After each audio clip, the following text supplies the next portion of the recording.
Hello, today we're taking a look at IPSwitch, which is FTP client software. That stands for File Transfer Protocol. More specifically, their WS FTP Professional Edition File Transfer Protocol. If you've ever dealt with anything web administration or anything with servers, then you probably know what FTP is. It's the transferring of files from point A to point B, essentially. So usually this could mean you're transferring files from your local machine to a remote server, be it a web server or what have you.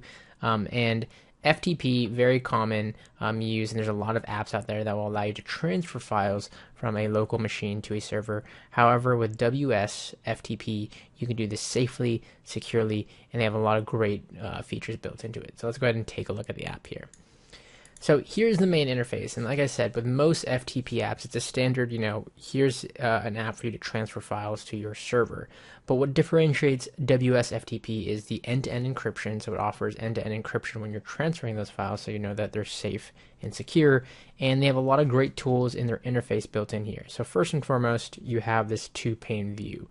On the left-hand side here, you have all of your local files, and on the right here, I have a test server. So I can go ahead and connect to my URL here, so you can see I have an address here. If I wanted to connect to it, I can go ahead and open that connection here. It's going to go ahead and ask me for my login here. You can also add multiple sites here, so you can see I have my site added right here with my login info. So I'll hit connect. You can see it's brought me to my web server here. And one of the cool things is you'll notice this tab view. You can have multiple sites, multiple tabs essentially brought up so that you can manage multiple servers. You can have multiple local views, for example. So I can open up a new local view here if I wanted to. So I can say new local view and go to like my desktop, for example, or my user folder, wherever I want to navigate to. And I can have multiple folders here that I can easily drag and drop files from. So the basic idea is you have point A, your local files, and then you can transfer them over via FTP to your server. This is very useful for stuff like uploading, a WordPress theme or just certain files for your website, what have you.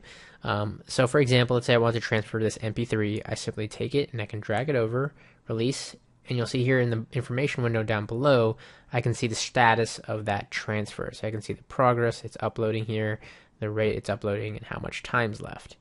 And once it's complete here, we'll be able to see that it's been uploaded successfully to my web server. Same thing with images. If I want to pull something from the web server, I can just double click it and it'll download it locally to my machine here and then open up the file. That simple, that easy.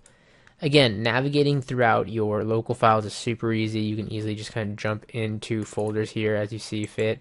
You have multiple tabs like I mentioned, so you can easily just jump between those or close those out as needed. And the same thing with your sites. You can manage multiple servers. So if you're transferring between multiple servers or points in your server, so if you have multiple directories in your server, if I want to go back here, I can go up a folder, or let's go ahead and get out of the folder view. You can navigate around your server and easily go through that. So it's really simple, really easy to navigate, and you have a lot of different ways to do that.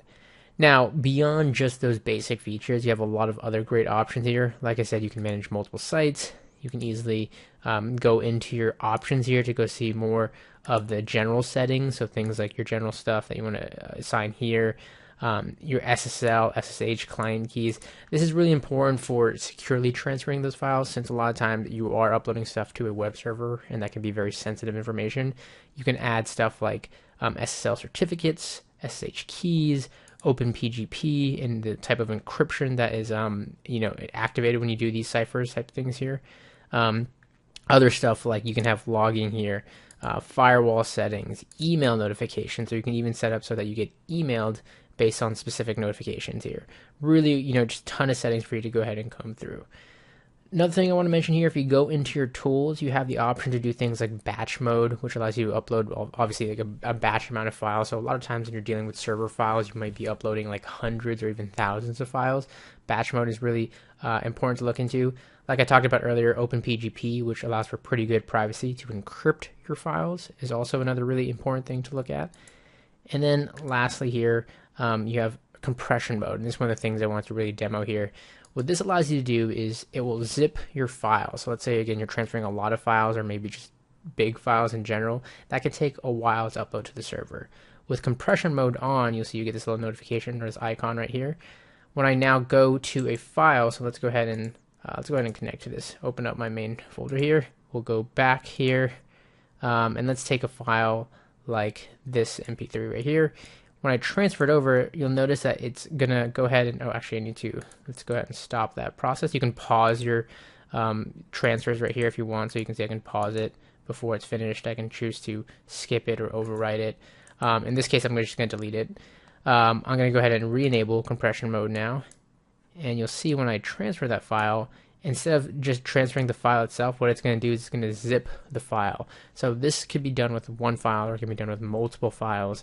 It'll put them in a compressed folder, and then it'll upload that zip folder into the directory, whatever it is that you may be uploading it. So it's your web server, what have you. You'll see it's going to zip the folder here and then transfer it over to the server. That simple, that easy. So again, really, really cool here. Really easy to go ahead and just compress multiple files into a compact folder.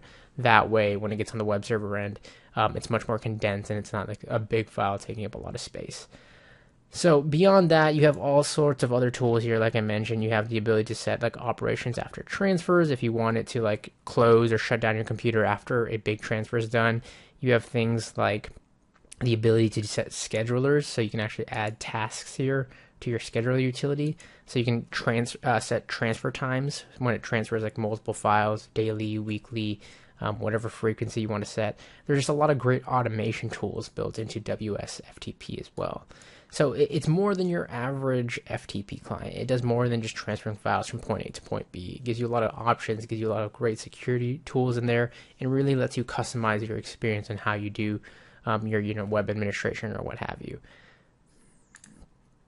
For more information, be sure to check out the link down below to check out how to download the free trial of WS FTP Professional, or you can choose to buy now and you can see the multiple options you have when it comes to buying a license and different levels of support. Again, check out the link down below. Thanks for watching.